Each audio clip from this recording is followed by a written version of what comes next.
Bharat AI strategy बनाने वाले सबसे पहले देशों में से एक है। और मैं तो जब पिछली बार यहाँ आया था तो व्हाइट हाउस में हमारी एक छोटी सी टेक्निकल ग्रुप की मीटिंग थी, उसमें सुंदर भी थे। और उस दिन मैंने कहा था कि मेरे लिए एआई का मतलब है अमेरिका इन इंडिया। तो हम उस ताकत को और बढ़ाना चाहते हैं और भारत ने जो टेक्नोलॉजी को डेमोक्रेटाइज करने की दिशा में जो काम किया है वो हर प्रकार के डिवाइड को खत्म करने वाला एक बहुत ही सफल प्रयोग है, ऐसा हम अनुभव कर रहे हैं। भारत एआई के रिस्पॉन्सिबल और एथिकल उपयोग के लिए भी प्रतिबद्ध है। हम G20 समिट में बैठे थे, उसमें भी एथिकल यूज ये एक सबसे बड़ा एजेंडा विषय था हमारा।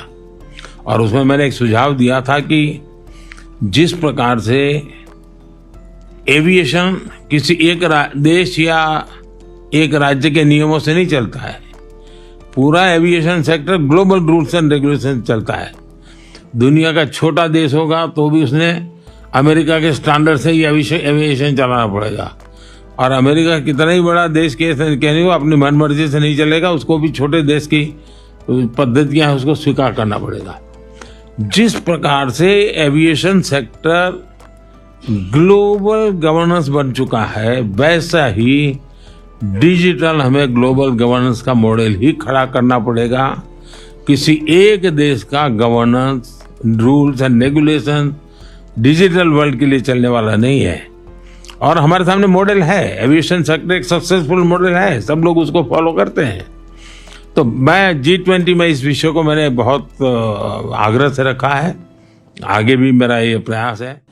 आप में से कई साथियों से मैं पहले भी मिला हूं। भारत आपकी ग्रोथ स्टोरी से फैमिलियर है और हम उस पर ट्रस्ट भी करते हैं।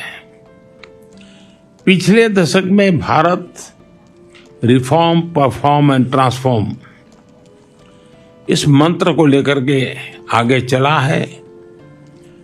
और पिछले दिनों का अनुभव से हमें लगता है कि इसमें हम गति जितनी ज्यादा बढ़ाएंगे,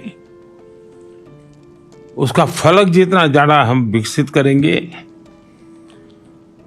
और जरूरत के आधार पर हम रिफॉर्म को बल देंगे तो शायद हम और अधिक परिणामकारी होंगे। तो हमारा ध्यान इन दिनों उन बातों पर ज्यादा है